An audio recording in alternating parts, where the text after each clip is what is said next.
Hey, how are we doing? I just wanted to introduce you to our first online lecture series for American government.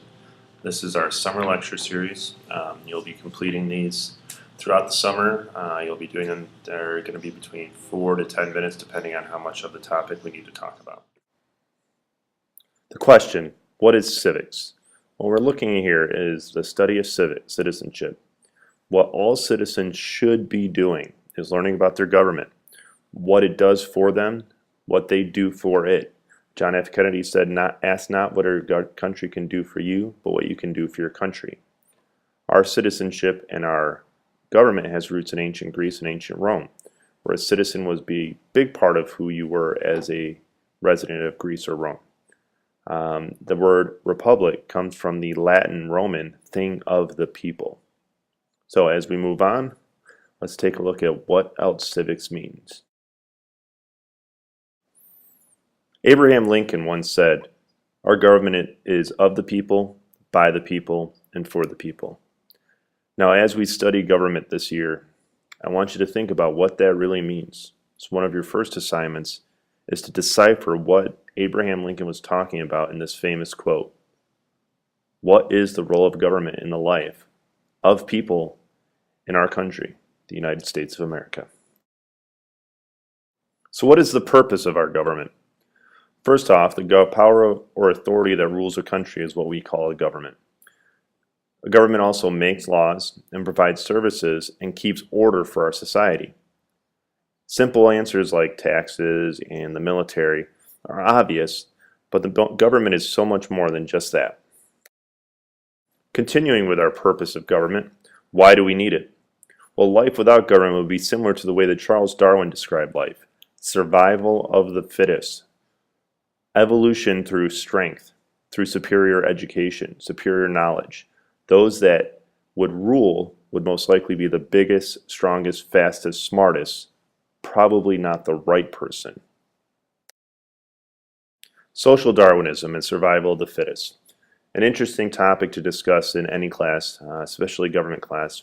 When we look at this cartoon, we see a very tall, athletic, muscular guy going to a video game competition. He doesn't quite have the skill set required to dominate this. So what do our governments really do? Well, first, our government makes laws. Our Constitution is based on the power of Congress and the President and the executive branch and the judicial branch of the Supreme Court to work together to make laws. Provides essential services like police, fire, health, and human services, and education. So what are the different levels of government? First, we have a local government. In Chicago, we have the mayor, and we have the city council, or the aldermen of Chicago. One of your assignments is to find out who is your mayor if you don't live in Chicago, city council member, or alderman.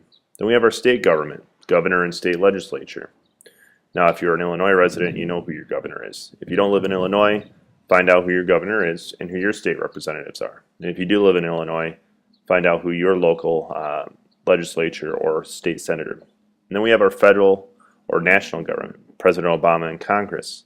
You need to find out who the members of Congress are that represent you, your congressman or woman, and your state senator.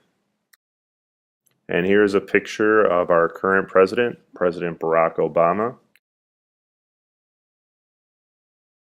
Democracy. Now, when we think about the United States, it's common to think of our country as a democracy. But in fact, we are a republic, which is a form of representative democracy. Now, in ancient Athens, you might have learned in world history at some point, was a direct democracy, where men who owned land and were citizens of Athens could go and voice their opinions at the Senate.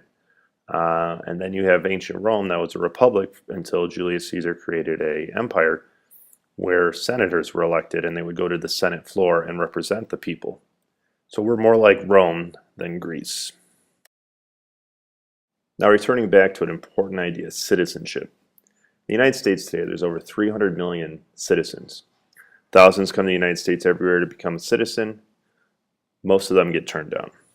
Millions come illegally to find a better life. So what are the ways to become a citizen in the United States of America? We'll go over a few of those, discussing them, but I want you to think about your own experiences. Many of you may have been born outside of the country, have parents that were immigrants, or you're a natural born citizen like myself. So think about that and what kind of ways that you have become a citizen of the United States, or maybe you're not. So something to discuss in class.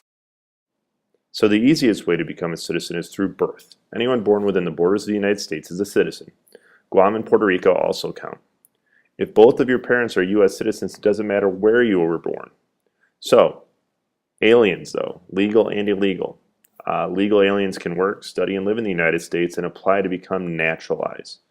Illegal aliens though are illegal, cannot apply for naturalization, and may be deported.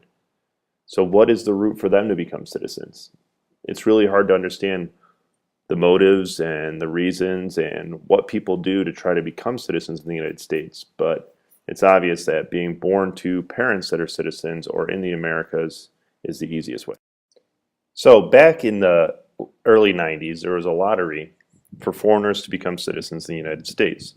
So another assignment for you to start working on, to be discussed in class, is to find out as much information about this lottery. I was 11 when this lottery happened. I don't remember anything about it. Most of you probably were not born. So ask your parents, look it up online. So a little bit of a history lesson here. Changes that have happened in America. So those of you that have taken U.S. history, you know this. Early settlement came during the Age of Exploration. Then came the Age of Colonization. France, Spain, England all claimed empires throughout North America and South America. Because of this, native groups like our Native Americans, those living in the Caribbean and South America, were killed, decimated, wiped out, genocide if you'd like to call it that. Then English colonists started to bring enslaved Africans from Western Africa over, thus starting the age of slavery for the United States or future United States. Many slaves were brought to also the Caribbean and South America. If you go to any of the Caribbean islands today, you will notice that many, if not all, of the residents are African descent, and none of the native population is still there. Now, when we look at the population of the American colonies, we start from 1625, not long after the founding of Jamestown. And we go through the years and we look at the explosion of population. In 130 some odd years, we go from 1,980 to 2.4 million. Now, not much else to say there except the colonies are growing. I'd encourage you to pause the video and take down this table for your notes. Our next table has to do with slavery. Now you'll notice that the title is Slaves Imported into Colonial America, starting from 1620 to 1865. Slavery ended in the United States after the Civil War and the ratification of the 13th Amendment. Now we're not going to talk about the slaves that were sent to the Caribbean or South America, which numbered almost in the millions, but take a look at this table, jot down the information, make sure to pause the video to get it all. Now the United States has always been seen as a land of promise. So as the United States began to prosper and become more wealthy, people in Europe started to see the United States as a land of opportunity. Now Americans in the mid-1800s began to worry about immigrants taking their land and jobs. So by the early 1900s, in the 1920s, the United States instituted a quota system on how many people could come from a certain country. There's always been shifts in population in the United States. After the Civil War, former slaves fled the South to find new opportunities in the North and the West.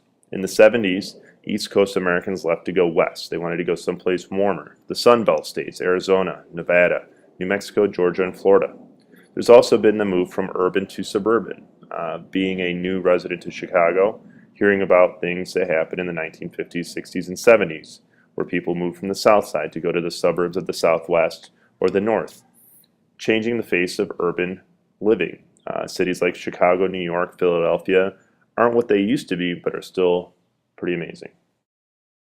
So make sure you do your notes, reflect on the things that we came up, read your section from Chapter 1, and be ready to discuss, debate, argue, question everything that we talked about. And I will see you tomorrow.